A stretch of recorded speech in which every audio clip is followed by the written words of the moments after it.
This is Bob Ambrogi from Law Sites and LawNext, and today I am going to be getting a briefing on the legal tech product Descrybe. And here to tell me all about it are its founders, and I'm going to let you guys each introduce yourselves. Cara, why don't you kick it off? Awesome. Hey, Bob. Good to see you. I'm Cara Peterson. I am the co-founder and CEO of Describe. Hi, everyone. Your AI background looks pretty good. You can see the trees moving behind you. Yeah, well, for once, it's not an AI background. And I'm It's Richard real life. DiBona. I'm the co-founder, and I'm on the technical side, and we are in different locations. But usually in the same location, as you are also Usually in the same husband and wife team, and that location is the same state. I'm in Massachusetts, so we're all neighbors in that sense. So a lot I want to cover during this time during this recording, but why don't we start with why don't you just introduce us to what is Describe? What do you do? What's it about?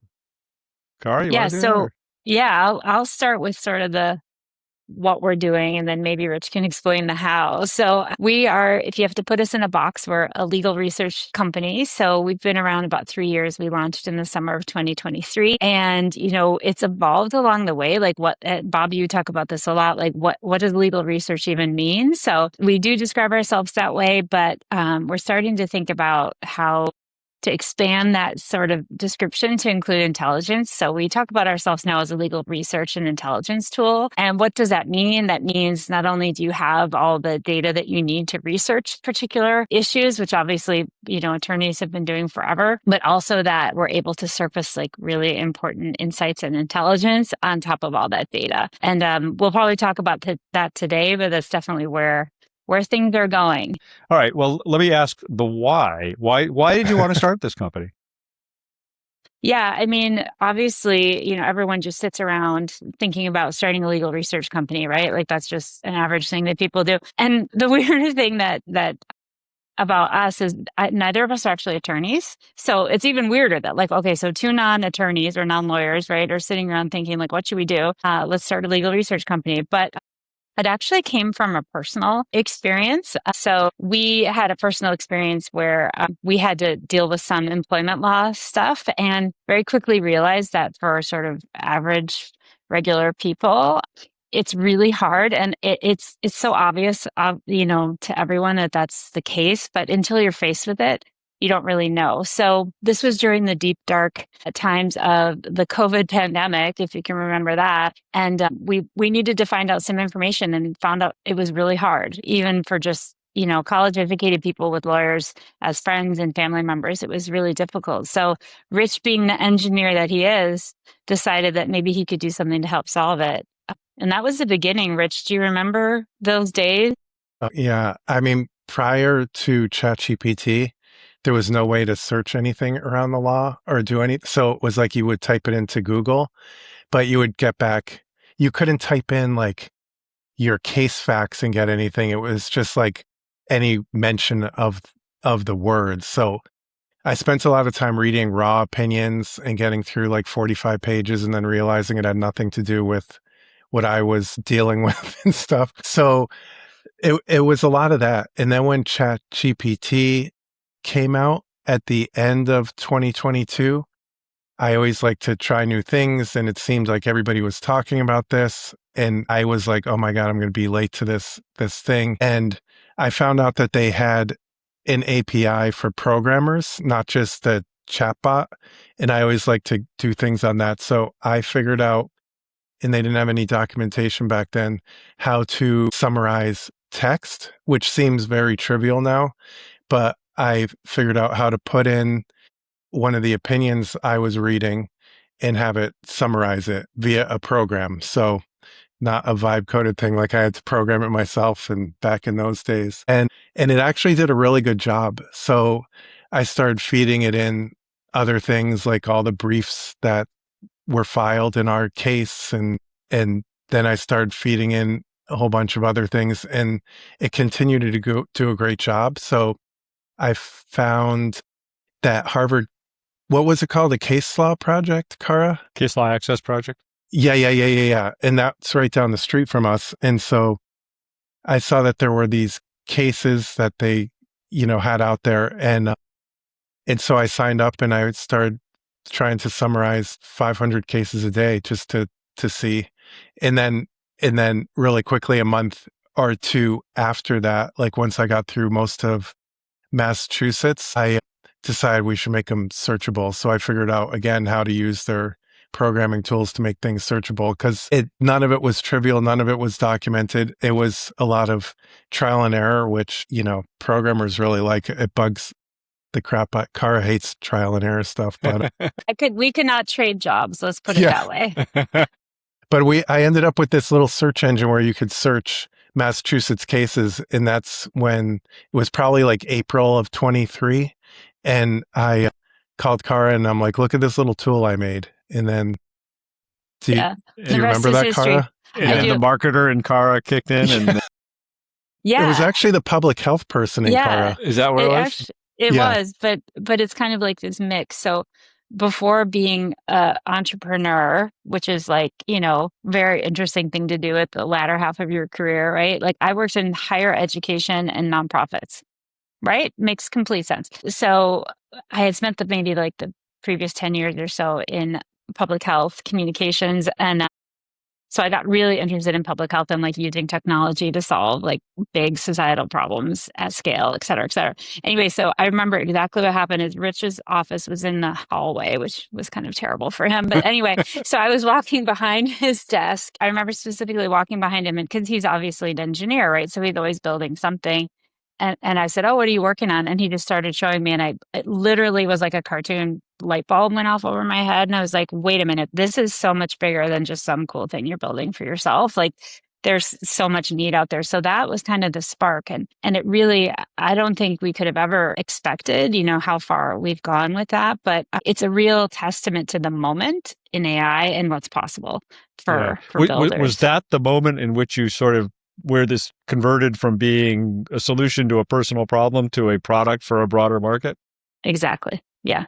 Yeah. And it's like, if it can help us, it can help a lot of other people. And then the other part of it that was really motivating is, we live in a town outside of Boston, which, has, if you throw a rock, you'd hit a lawyer. I don't recommend doing that because that would be a little unfriendly. But, and my uncle's a lawyer and we have friends who are lawyers. And for us, it was still really hard. Like it was still a really tough, situation to be in. And I was thinking, with all our privilege, it's still hard, and you can imagine people who have less privilege, it's even worse. And it just seemed, once you learn about it, and of course, for people in the law who are listening to this, they already know, but for people who are maybe outside of that space, the unfairness of it and the sort of structural inequities become really, it's just not right. And you can't prepare for it. Like it hits you out of the blue, some legal thing, and you don't know how hard it is till it hits you out of the blue.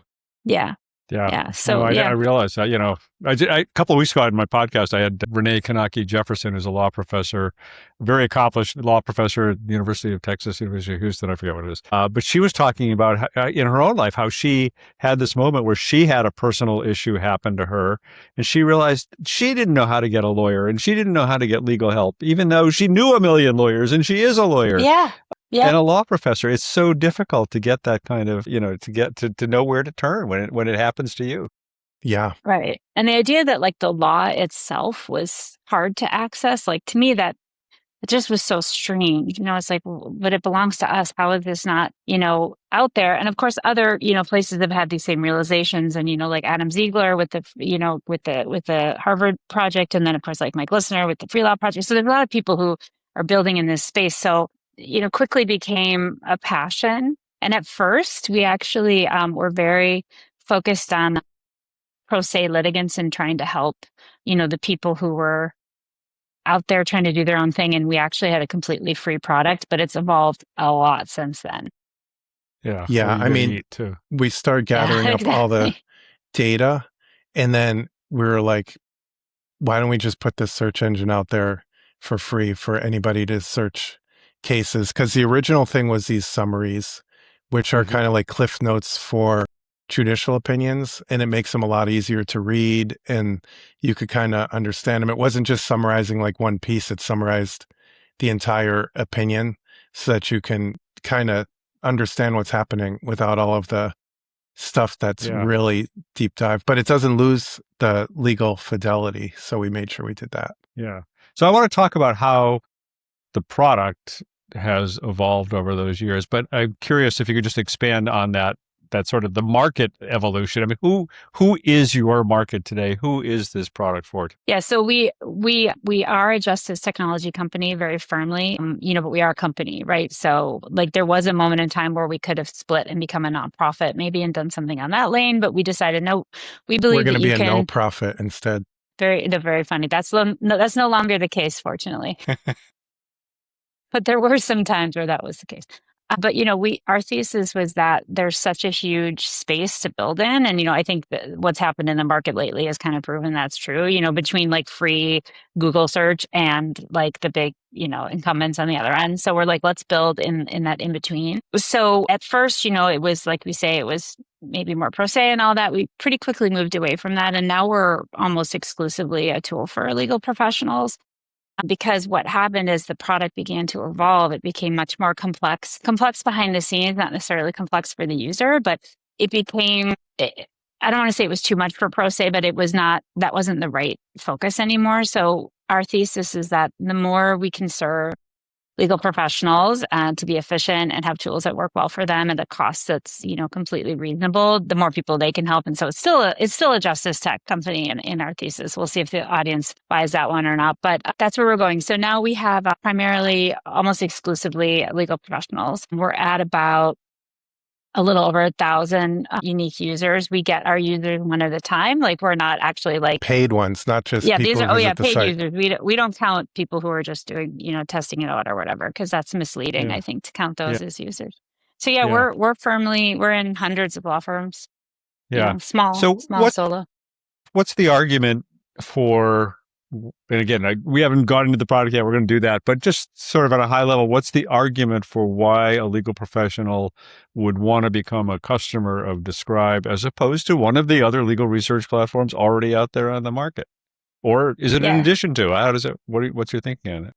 So this is always evolving, and it's interesting because changes happen so fast in this space. I don't need to tell you that, Bob. I mean, this is like your whole life is tracking this stuff. But so the thesis evolves a little bit. At first, we really, as we say, we were more in the pro se area, but then we really were believing that small, solo, maybe mid was like our main market, which it is. However, that's, I think, starting to change now, right in real time, because of this whole wanting to build it yourself and also looking for ways to save money in either in-house counsel or big law. So at first we kind of thought, well, big law is not going to be a customer because, they have access to the really, fancy tools and all this. But I think that's starting to shift because as an AI native company, we're solving problems in a different way than the big companies are. So there's this reason you'd want it for price, right? Because it's obviously a lot more affordable. There's a reason you'd want it because you can use it where you work, like inside of the frontier models, which we can talk about. There's also the reason you'd want it because you're building your own solutions, which is the brand new tool. But there's also the other reason in that if you're competitive, which of course attorneys are, you want to know what the newest sort of bleeding edge tools can do. And so really it's the worst thing to say as a marketer, but like basically the market is everybody, which is not what people like to hear, but it's actually true in our case. And we're seeing that reflected in who's subscribing and who's reaching out. It's a very, very broad range, all the way from the biggest big law, which I was on with yesterday, down to the legal aid groups. And a lot of universities and researchers and things like that. Mm-hmm. Yeah, good. Yeah. And are you, how are you? Are you self-funded at this point, or have you raised any money? No, we haven't. We've been, and it's very purposeful. We're holding out as long as we can. So we're self-funded. We have wonderful advisors, because as I mentioned, we're not attorneys. So we very quickly brought on folks, especially legal librarians and people who are experts in legal research for obvious reasons. We're currently self-funded, but as we scale, and this is a very big scalable moment, we are exploring our options. So I'll put it that way. Okay. So I know we want to get into a bit of a demo. Is there anything else that you wanted to, highlight or talk about before we actually do that? Yeah, I just would say thanks to the legal tech community, because this is, I've worked in a few different industries, and I have to say the legal tech community is amazing. And the way that people help each other and sort of work on problem solving together is just really cool. So to all you out there, thanks, because I don't know. It's a really special community, I think. It is a unique. I agree with you on that. Yeah. You're a big part of it, Bob. A long time part of it, anyway. That's for That's sure. right. All right. Well, Rich, you want to take it away Sure. and walk us through part of some of what you do? So the deal here is I want to talk about the different things our product does because it's a little different and they all kind of build on each other. So this is our main website, and anybody could go here at Descrybe.com. What we have is we have our own platform where you log in and you could access our tools and our workflows and everything else and do it right within Descrybe. And this is what we had before our Claude partnerships and before any of the other things. So people would come right to here. And the whole key is that we talked about the origin story with polling Massachusetts. We always concentrated on gathering data. Like we never were into making chatbots or LLM front ends or anything else. So back in 2023, we started gathering data, and we haven't stopped since, to the point where now we have like 300 million rows of different types of data. So we have these different things you could do here. So search by concept, and they've all evolved. So if I do something like discrimination and retaliation cases in Massachusetts, actually, I'll take out the Massachusetts. And so it brings up, like, as I type, it brings up all the different courts. And then this sort by authority, I'll show you in a sec when we get the results. But the beauty of pulling all the data in advance is that you see how fast it was. That was all real time. We're not calling an LLM. We're not doing anything behind the scenes to process it, so we could show results instantly. And what we do, which is super unique, is that we bring up cases sorted by how much they've been used, how much they've been cited, how they've been treated by other cases, because we have our own citator type thing and internally. And what we bring up in every search result is the citator treatment. We talk about why it's relevant here, the authority, the treatment. But then here is the original summaries we talked about, like those have still survived. So this is like a summary of the relevant piece here that talks about retaliation and discrimination. And then it goes down here. So if you're a lawyer in Massachusetts, you probably recognize some of these cases. And it does this for every issue across every state, where it brings them up by authority. Does that make sense, Bob? Absolutely. Yeah. Yeah. So instead of just finding, what happens is if I just search for the words discrimination, retaliation by keyword, it might bring up like some case all the way down here first, because that one has the words the most in there. If it's just matching words, it'll bring them up. So the issue with just a basic semantic search, what they call it, or a keyword search, is that it'll bring up anything that matches without knowing if that case is actually relevant. So by sorting by authority, and I could, as I said, I could do that for any legal issues. It doesn't just have to be this. So, and then of course we can sort by best match or most recent if you want to see that. But so that's that. But I want to move on to other things. But when you try this, it's kind of cool. And when we show this in ChatGPT and Claude later, it also brings back by authority for those, which makes Claude and ChatGPT's job a lot easier. So then we also have a keyword search, because people did say, I'm used to searching by keyword because that's what I do in my job, and that's what I'm used to in the other tools. So this is Old just habits are hard to break. Yeah, exactly. So we made an index of every single word and every single opinion in the country, and you could search in there, and we have a little guide about how to do like proximity searches and sequential searches and everything. So this is a word index of everything. And so that's there. Then you could search by case name. I remember seeing this one on the, so then it brings up just instantly cases with a name on them. Citation, if you know the Blue Book citation. Laws and regulations is kind of cool. We've built everything based on customer requests and feedback. So at first we had all the cases, and then people said, how can I tell if it's good law or bad law? So we built a citator where we went through 31 million citations and figured out the treatments for all of them. So we have all that. And then people said, well, what about statutes and regs? So now we have full coverage of the United States for statutes, regulations, constitution, court rules, and session laws. And except for a couple states that are behind Lexis, which I saw you mention in an article another week for another company, because those are a little tricky. But what we added is we like to add things like somebody said, what happens if I just want to search for SEC cases or something like that? So I could just type in, like I could pick out one of these and I could just type in like insider trading or something. And I could just search SEC and securities ones. And then we get our kind of signature summaries of what the regulation is. And so I don't have to remember that SEC is 17 CFR along with some other ones.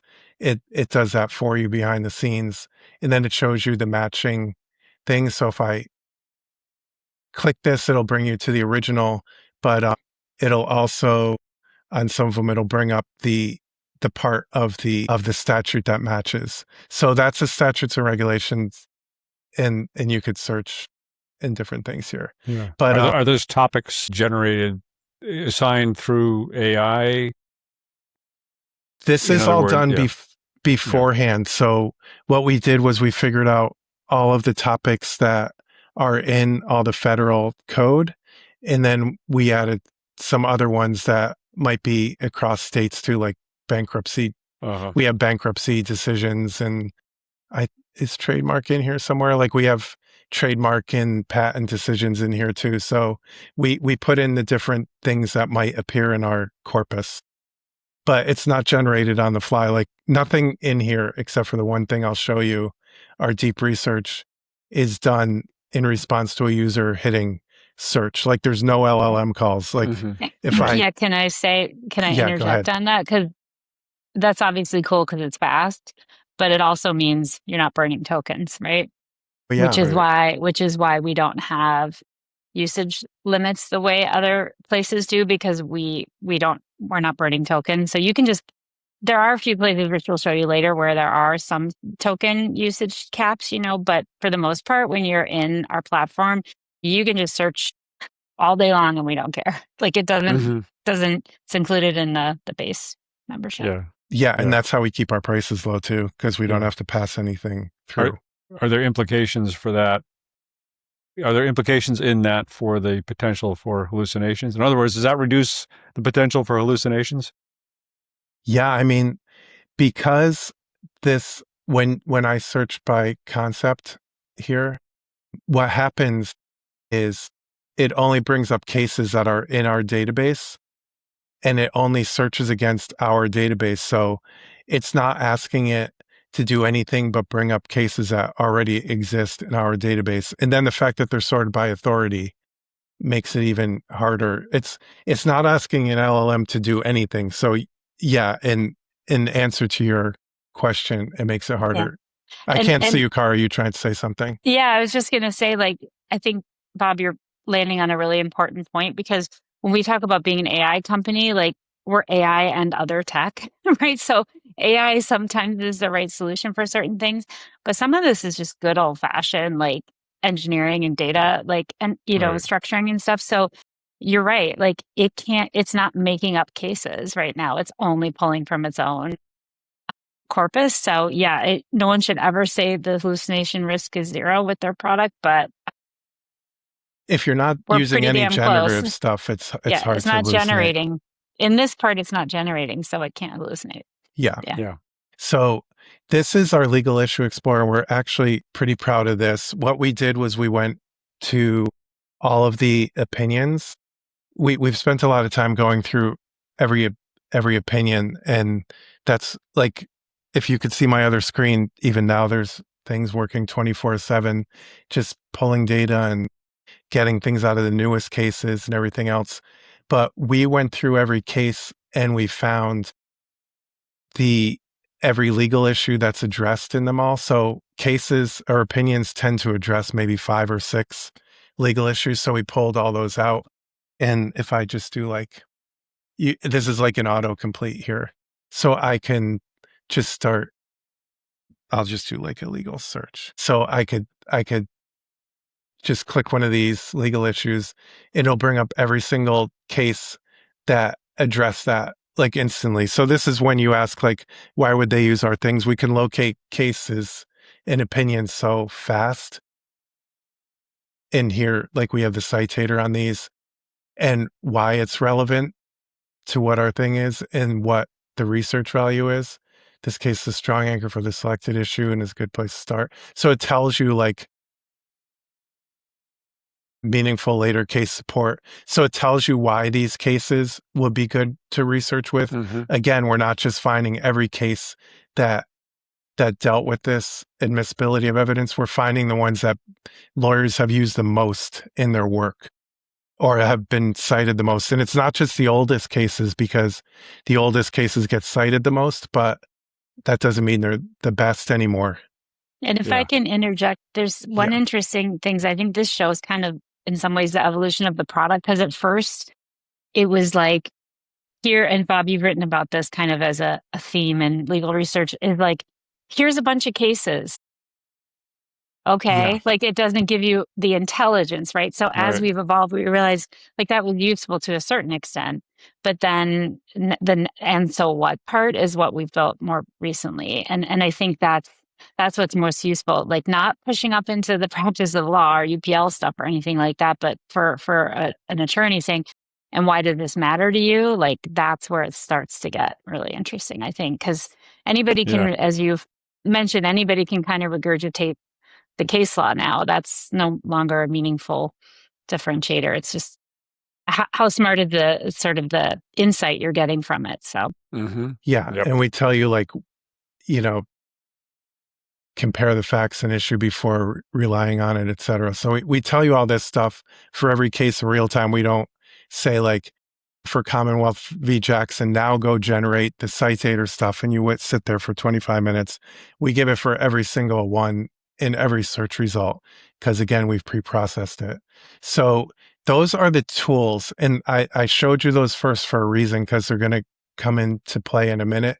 We also have, these are more value adds with our platform that aren't really available in our Claude and ChatGPT connectors. Is we have this deep research, and this is the thing that takes like, probably 10 minutes to run, so I won't run it here, but you could ask a super detailed question. And what it does differently than using chatbot is it'll ask you clarifying questions. Like if you leave out the jurisdiction, it'll say, where were you? Are you the plaintiff or defendant? Are you in this stage or that stage? So it kind of walks you through the deep research instead of like ask a question and it spits out an answer. It doesn't fill in any blanks on its own.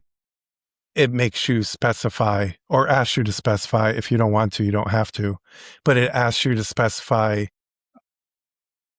what it needs to give you the best possible answer. And we've gotten a lot of good feedback on this. We released probably the beginning of 26. Does that sound right, Cara? Describe LM? I can't even remember anymore. It's all a blur.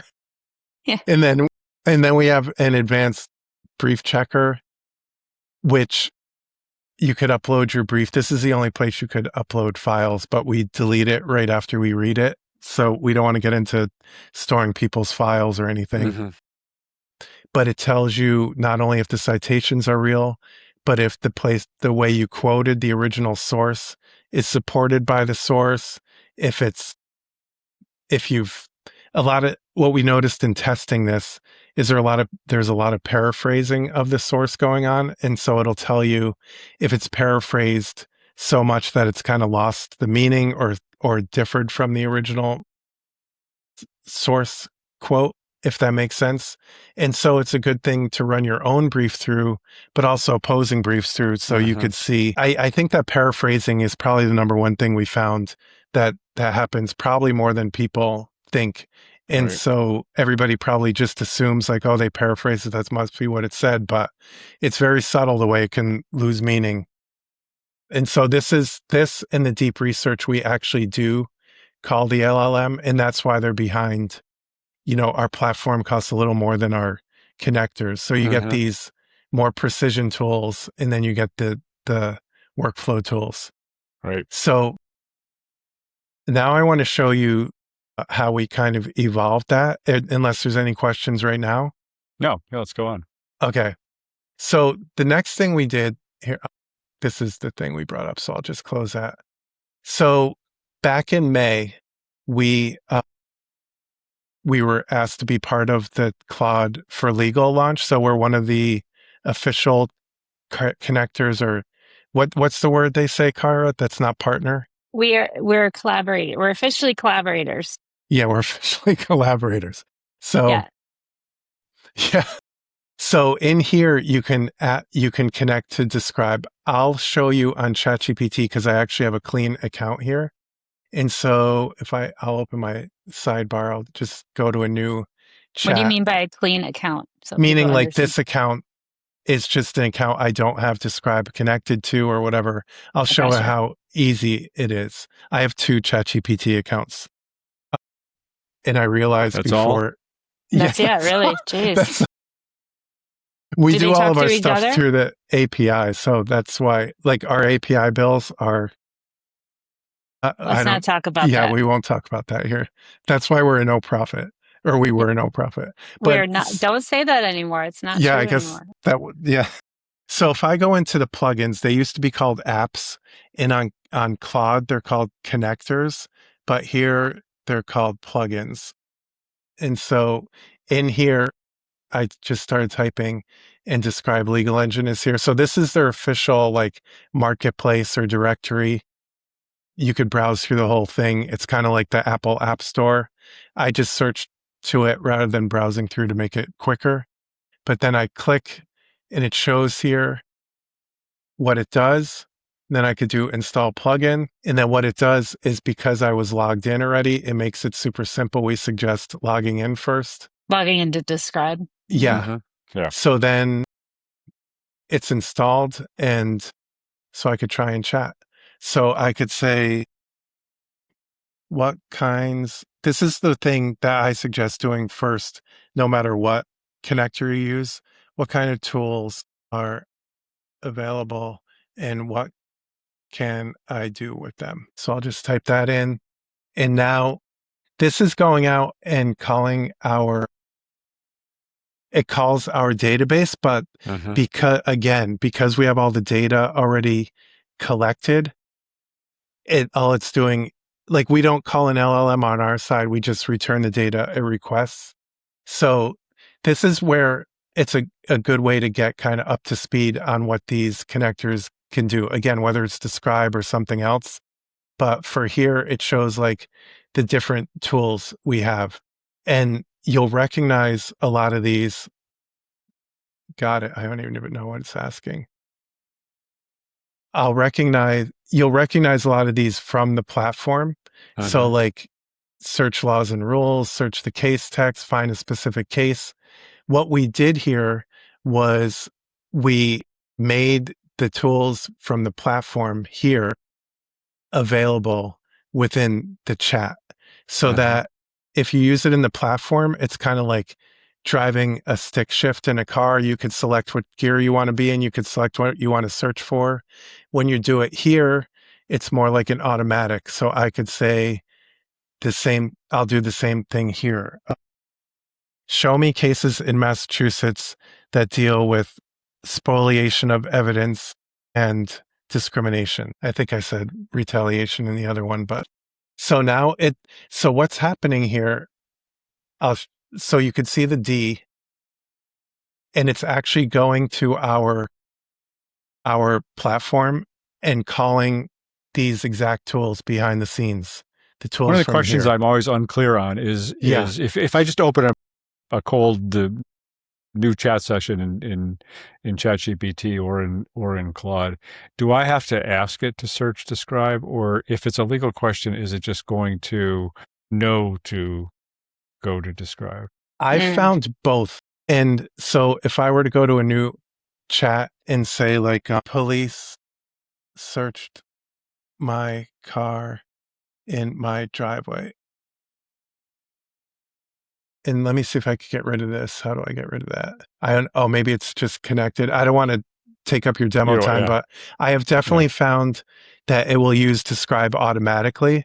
And if it doesn't seem to be, you can say, did you use Describe for that? Or can you please use Describe?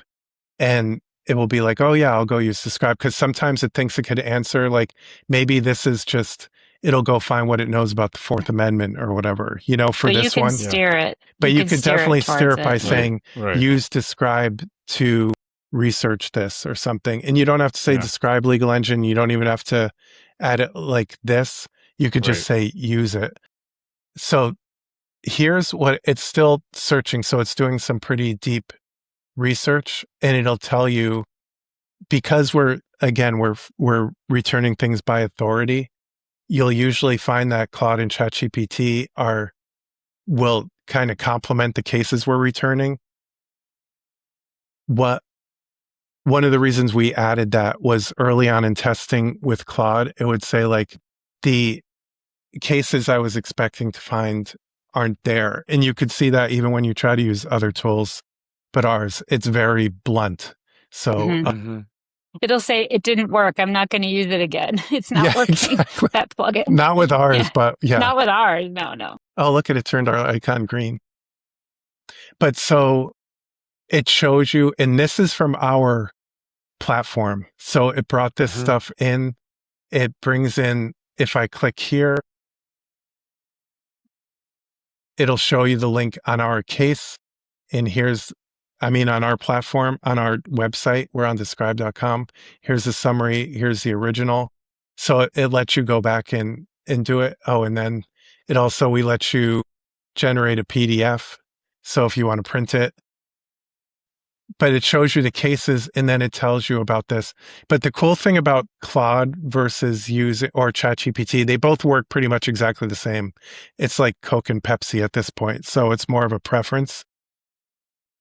The cool thing about it here, as opposed to using it here, is that now I could go in and ask follow-up questions. So I could say like, in Weidman, did it have this particular case fact, or find me ones that also talked about this or whatever. And then it'll call tools if it needs to, or analyze the data it already got. But it's more for kind of an ongoing research, if that makes sense. Yeah. Yep. So that's the ChatGPT and Claude. I'm curious. Since you launched these connectors, I think you launched them both in May, or the Claude connector in May. Anyway, what have you been seeing in terms of your customers? Are they using this more? Are they going to the platform more? Kind of all over the place? It's a mix. Yeah, it's interesting. Like in terms of certainly having Anthropic helping us with our distribution has been a pretty great thing. And one of the cool things that we notice is they have these GitHubs that Rich can explain, but all over it, maybe 64 times at last count, it says install Describe, install Describe, install Describe. So it's like, it's really helping us push for, it doesn't mean they're officially, endorsing us in any particular way, but they are recommending us through their engines in terms of Mark Pike always talks about it. Like if you're going to use Claude for legal research, you better have it tethered to one of these plugins. And so we're getting a lot of users through that, but we also are still getting a lot of users on our platform. And in fact, we are getting more people signing up for the full suite than we expected. We actually kind of thought it would be a bit more going to the plugins, but it's actually not. And people are upgrading too, which is really cool. So people will start with the plugin, with the tools for ChatGPT and Claude, and then they will upgrade because I think they want to know the other stuff they can do. So Yeah. it's actually very interesting, and it's still a bit early. And ChatGPT hasn't really gone out too hard yet with their tools. So we'll see. We'll see what happens over the next few months. But we're very encouraged that people are still really using the platform a lot. Yeah. Well, and Rich made the point that there are things you can do on the platform that you can't do here, and that's an important distinction. Yeah, if you want guided research to bring you through everything, then our platform has a really good one of those, and it brings up authority tables kind of like this, and it goes and works for a while. That's why we called it Describe LM. It's kind of like what Notebook LM was, where it would take a research question and research it and all that. Right. I have one thing. Sorry. Yeah, I just want to show one more thing before we run out of time. So it's like it's not an evolution, but it's kind of like a branch of all this. So what happened was we got all these customers and there's a lot of people who love using it in Claude and ChatGPT because it gives really good results. It's kind of like a necessary guardrail for lawyers, no matter, just because you're in an enterprise plan in a big firm doesn't mean you automatically get guardrails. Like you still need them because you're still using the same engines underneath. So it's important, no matter what size firm you're at, to get these types of connectors like Kara said. But we got a lot of inquiries from people saying, I work at a 7-person firm, or I'm a researcher or whatever, and I'm trying to use Describe data in my own projects, and I can't figure out how to get it in. And that's, that was kind of on purpose because it's like super secure, because we did spend a lot of time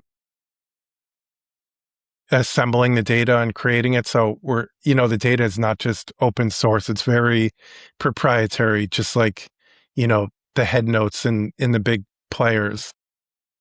So what we did was we took the next step and we made this connector, and we called it the Legal Engine Python. But all you have to do is we made it so that you could just point your coding things. So if you're vibe coding, or you're a lawyer who likes to experiment on nights and weekends, or even during the day at your firm, building your own things, or maybe your documents, you don't want them to leave your firm, or whatever idea you have. Universities with hackathons for their students, all you do is you just copy this and you put it into your coding tool and you say, build me a brief checker that uses this, or build me a thing where I could put in a document and it'll find quotes in it or whatever. And I just paste this in, it'll automatically go through this and find the instructions. Like it has built-in instructions for coding agents to be able to whip something up. And there's a video where I actually do that, from like literally starting from this in an empty thing and have a working app in 8 minutes on the video. So it's actually kind of cool. And we think that's an important place. I think you were talking about this on your show last Friday. It's kind of an important place where people are going and coding their own tools. Yeah. And this what you're seeing here is your GitHub repository. For anybody who may not be familiar with that. But if you're somebody who's coding your own tools, you probably know what GitHub is. So yeah. Fair. So I'll stop sharing, because that's pretty much the whole demo. I tried to build it so that you see how everything we do is based on the data we have and not the LLMs we're calling, if that makes sense. Yeah. Well, it's really impressive to see what you've built and how this has evolved over time. So I did have the opportunity to see it pretty early on, and I have some sense of where you started and where you came from with this. So congratulations on everything that you've achieved with this. I don't know if we've talked about pricing. Have we? Have I asked you about pricing yet? I guess not. Yeah. So what does it And cost to do all this? yeah. Oh, yeah. But before I do that, like, yeah, we were one of Okay. your Startup Alley But wait, there's people. more. Yeah. Yeah. But wait, there's more. No, we were one of Bob's Startup Alley people, which was like such a big moment for us. were. If Yeah. there's any startups out there, like definitely try to get in there because it's a hugely useful thing. And also tech show is really fun. So Yeah. Thanks go for the plug. apply. Yes, of course. So yeah. So, but before I say the price, just one other thing I wanted to say about the platform, if I could, is that the one wall you can run into when you're using the Claude or the ChatGPT, of course, is the processing on their end. Like they may limit you or they may cap you or whatever. And we all know that's kind of a big thing. So if you get frustrated with that, you can just come to our platform and do the same stuff over there without worrying about usage cap. So that's another reason why it's good to get the full platform. So if you run up against a wall in Claude or whatever, you can just jump back into Describe and do mostly the same stuff. So pricing. So we are, pretty comparable with the big players with offering, of course, I have to make a joke. So full access to the platform is $50 a month. If you only want the connectors, it's $25 a month. And that's a flat fee. Again, there's no creepy crawling. And it's 50% off your first month. Yeah, 50% off. So like it's a literally whopping for $12, you can do all this stuff with Claude and $12.50. ChatGPT. Don't mislead them. Yeah. There's that 50 cents in there. Yeah. So in order to use the connectors, you will have first had to have created an account and then go back and install a connector, right? Or can you kind of do that all in the process? Or you mean a Claude or ChatGPT account or a Describe account? Yeah. No. I mean, if you're in Claude and you want to add this as a connector, but you don't have a Describe account, you would need a Describe account in order to install and use the connector. It'll bring you through the login process. Like if you don't have an account, it'll bring you back to our website and you could go through the sign in, but it's a lot more reliable and less confusing if you just have the account and sign in and then go to a new tab. You could see it was just one click if you're already signed in, but it will walk you through if you don't have it. But you do have to be a paying customer to get it. And before people out there think we're absolutely bonkers for, giving this open connector, I would like to remind folks of the very famous sort of razor versus razor blades analogy. So Rich was talking about that like we're open sourcing the sort of the tools, but not the data. So like we're happy to give you the razor itself, but you want the razor blade? Sorry, you got to pay for that. Yeah. Said Gillette, also based in Boston. That's right. Yeah. I guess. I don't know if they said that. But so given all that you've just described in terms of everything you've built over the last couple of years, I'm almost reluctant to ask, but is there more on the roadmap? I mean, what can we look forward to, or how much can you tell us about how much we Cara doesn't even know fully about this, but I'm working on something that I think is the best thing I've ever worked on. So we'll have something more about that in a month or two. Like I can't even believe it. And it gets a little bit more back to our A to J roots, which is fun. Yeah, I always say to Rich, I'm like, don't build the next thing yet. Let's focus on what we have. But he goes off, and then I'm always glad he did, because then he's one step ahead of everyone else, which is cool. Yeah, that's good. Yeah. All right. Well, is there anything else that you would like people to know that we haven't talked about? We've covered a lot of ground here. We get all of our features and new things from our customers. We answer every support call. This is all human based. We have like an actual about page on our site with humans listed and everything. Like this is a real, local company here in the US doing a mom and pop. Yeah, I guess we are. So yeah, we're trying to be super transparent and work with our customers and everything in a way that's a little bit different for this industry. Yeah. And one thing we didn't mention is if you're a researcher or an academic, we do have really great programs for schools. If your school happens to be a part of NELCO, you basically get this at cost. So we have really good programs for schools. And keep an eye on our socials, because we are launching in several large law schools where all their students will have access to Describe. So news on that coming soon. And it'll probably come through Bob, because he's our favorite. Well, that's great. And I can attest to the fact that you are both, in fact, human, because I have seen you in the flesh, not just on Zoom. That's right. And I am super tall, like you don't realize. Yes. People in the world to know. Thank you for sharing that. And I'm much younger than I look on camera, too. Yeah. That's right. And I have much shorter hair. All right. Well, Cara, Rich, really appreciate this walkthrough. And Descrybe.com, right? DESCRYBE.com for people who are watching That's this. We'll it. put all of that obviously in the notes for this. And appreciate your time. It's been really interesting. Thank you, Thanks, Bob. Bob. It's always a pleasure talking to you. All right. Be well.